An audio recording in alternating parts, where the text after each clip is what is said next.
Qizlajonlar, mani kichkintoy ukam Masha Medvedni ashaddiy muxlisi desam ham bo'ladi. U ham xuddi Mashaga o'xshab kasha deb yuradi. Men esa uni tinchitish uchun uzrasini ovsyanka kashasini tayyorlab beraman. Lekin ishoninglar, mazasi prosta bomba. Retsept tez, oson va nol stress. Idishga 1 stakan uzrasini ovsyanka kashasini solasizlar va ustidan 2 stakan qaynoq suv solamiz va keyin uni aralashtirib 7-8 daqiqaga og'zini yopib dimitib qo'yamiz.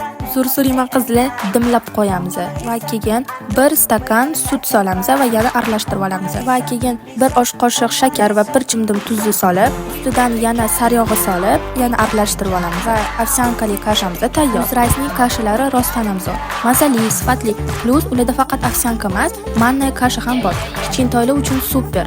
Ukamda hali ham kasha. Xullas uyimizdagi hit. Xullas, mendan retsept, sizdan bitta qizil reja. Bu videoni yosh bolasi bor tanishingizga tashlab qo'ying.